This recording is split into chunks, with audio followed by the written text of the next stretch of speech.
శ్రీగురుభ్యో నమః. హరి ఓం. శ్రీ మహాగణాధిపతయే నమః. శ్రీ మహాసరస్వత్యై నమః. హరి ఓం. యః కర్తా జగతాం భక్తా సంహర్తా మహసాం నిధిః ప్రణమామి తమాదిత్యం బహిరంతస్తమోపహం భవత్యస్య నక్షత్రమస్తి దస్రస్తురంగమః ఆర్జస్తురంగస్తురగాశ్వో వాజీహయో హరి. 2025 సంవత్సరం ఫిబ్రవరి నెల 10వ రాశి మకర రాశి. ఈ మకర రాశిలో నుంచి శని ద్వితీయంలో కుంభంలోకి వచ్చాడు. ఏలినాటి శని జరిగింది. ఈ మకర రాశి వాళ్ళకి కష్టాలు విముక్తి అవుతున్నాయి. మార్చి 30తో మరి శని మీనానికి వస్తున్నాడు. తృతీయ స్థానంలో అన్ని గ్రహాలు పడ్డాయి. ఈ మకర రాశి వాళ్ళకి జీవితంలో ఎన్ని కష్టాలు పడ్డారో అంత ఆనందంగా సుఖంగా మరి బాగుపడే లక్షణం చాలా దగ్గరకు వచ్చింది. ఎవరు ఆపినా కూడా ఆగడు. ఇక వాళ్ళకి ఎదురంటూ లేదు. ఎట్లా ఉంటుందంటే ఓ ఇద్దరు బయలుదేరారు, నడుచుకుంటూ వెళ్తున్నారు. మరి ఈ మకర రాశి వాళ్ళు ఎట్లాంటి వాళ్ళంటే కళ్ళు లేని వారి కింద లెక్కేసుకున్నాం. వాళ్ళు ఏం చేశారు, కర్రట ఆవు పోటేసుకుంటూ అటు చూసుకుంటూ అడ్డం వస్తాయో అట్ట కర్ర తిప్పుకుంటూ ముందుకు వెళ్తున్నాడు. ఇంకో తెలియే వాడికి ఏం బుద్ధి పుట్టిందంటే వాడు కళ్ళు లేకుండా నడుస్తున్నాడు కదా, నేను కళ్ళు మూసుకొని చివరి దాకా ఆ రోడ్డు వెళ్ళగలుగుతానని చూద్దామని వీడు కళ్ళు మూసుకు బయలుదేరట.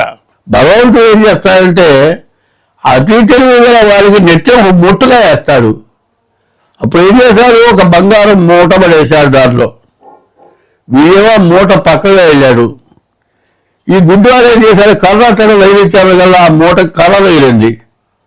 ఆ కర్రకి మూట ఎప్పుడు తగిలిందో ఈ గుడ్డివాడు ఈ మూట చంకలో పెట్టుకొని వెళ్ళాడు. అంటే కళ్ళు లేకపోయినా కూడా వాడి బంగారం మూట వచ్చింది. కళ్ళున్న వాడు కూడా ఈ బంగారం మూట పోయింది. కారణం ఏంటి, ఈ ఏనాటి శనిలో మరి ధనస్సులో ఉండగా మరి సర్వస్వం పోగొట్టుకొని ఉంటే ఈ మకర రాశి వాళ్ళు కుంభం నుంచి మీనానికి వచ్చేటప్పటికీ పోయిన దానికి రెట్టింపు సంపాదన ఇచ్చిపోతారు. శని యొక్క స్వభావం అది. ఏలనాటి శని ప్రారంభంలో నష్టపరిస్తే ఏలనాటి శని అయిపోయే టైంలో పోయిన దానికి 2 రెట్లు ఇచ్చిపోతాడు. కాబట్టి మీ దరిద్రం అంతా కూడా పోయింది. మంచి ఐశ్వర్యం వచ్చేటువంటి టైం అయింది. వివాహం కాని వాళ్ళకి చక్కని భార్య వస్తుంది, వివాహం జరుగుతుంది. తర్వాత బుధుడు బాగున్నాడు, గురువు బాగున్నాడు. ఈ రాశి వాళ్ళకి అనుకున్న పనులన్నీ కూడా బాగా అవుతాయి. కాబట్టి ఈ రాశి వాళ్ళకి ఎటువంటి ఎదురు రాశి వరకే చెబుతున్నాను. మీ జన్మలగ్నం కూడా చూపించుకోండి. ఎందుకంటే 100 రెట్లలో 2 రెట్లు చాలా మంచి అనుకుందాం. ఎందుకంటే బంగారం మూట దొరకటువంటి అంతకంటే ఉంది. అటువంటి మంచి టైంలో ముందు మీ డేట్ ఆఫ్ బర్త్ ద్వారా జాతకం చూపించుకుంటే అన్ని విధా ఏమాత్రం బాగుండలేనా బాగుపడతారు.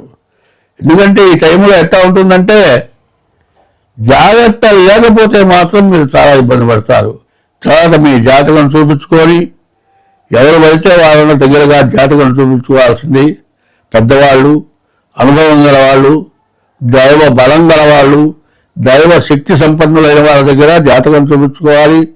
జ్యోతిష్యం అంటే అమావాస్య చీకట్లో అగ్గిపుల్ల వెలిగిస్తే ఎట్లా కనబడుతుందో ఆ రకంగా జరిగింది, జరగబోయేది, జరుగుతున్నది కూడా చూచినట్లుగా చెప్పగల వాళ్ళుగా ఉండాలి. హస్త సాముద్రికం అంటే సముద్రానికి ఒడ్డు కనపడదు. అట్లాగే సాముద్రికం కూడా మొత్తం తెలియడం కష్టం. హస్త సాముద్రికం కానీ మరి జ్యోతిష్యం కానీ మరి బాగా తెలిసిన వాళ్ళగా చెప్పుకోవాలి. ఈ పుస్తకాల్లో మొట్టమొదట ఏం రాస్తారంటే ఉపోద్ఘాతం ముందు గ్రంథ పరిశీలన ఎంత చేసినా, ఎంత జ్యోతిష గ్రంథాలు చదివినా దైవ బలం కలిగి చెప్పమని చెబుతున్నారు. కాబట్టి దైవ బలం గలవాళ్ళు, వృద్ధులు, అనుభవం గలవాళ్ళు, అటువంటి వాళ్ళు చెప్పేటువంటి జ్యోతిష్యం మీకు ఫలిస్తుంది. ఎందుకంటే పెళ్ళి అవుతుంది అనుకోండి, ఈ పెళ్లి ఏం చేస్తారు, బాగా పెద్దవాళ్ళు వృద్ధులు వచ్చి ముందు మీరు ఆశీర్వచనం చేయండి, పార్వతీ పరమేశ్వరులతో సమానము అంటారు. ఎందుకంటే ఎంత దుర్మార్గులైనా వయస్సు పెరిగిన తర్వాత, వృద్ధాప్యం వచ్చిన తర్వాత జరిగిన పాపాలన్నీ కూడా గుర్తుకు వచ్చి దానివల్ల ఇవాళ బాధపడుతున్నామని తెలుసుకొని అందరూ బాగుండాలని కోరుకొని నేను చేసిన తప్పు మీరు చేయొద్దని జ్ఞానం గల వాళ్ళు పెద్దవాళ్ళు చెబుతారు. కాబట్టి జ్యోతిష్యం పెద్దవాళ్ళు, వయసున్న వాళ్ళు, దైవ బలం గల వాళ్ళు, బాగా తెలిసిన వాళ్ళని వాళ్ళ దగ్గరికి వెళ్ళి జ్యోతిష్యం చెప్పించుకోండి. మీకు అన్ని విధాలా బాగుంటుంది. మరి అందరం బాగుంటాం, దేశం బాగుంటుంది. అందరూ బాగుంటే అందరిలో మనం బాగుంటాం.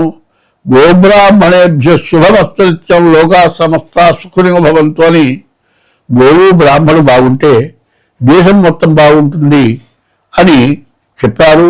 సత్యం వద ధర్మం చర అన్నారు. ఈ సత్యం అనేది ఇబ్బంది పడుతోంది, ధర్మం అనేది ముందుకు వెళుతోంది.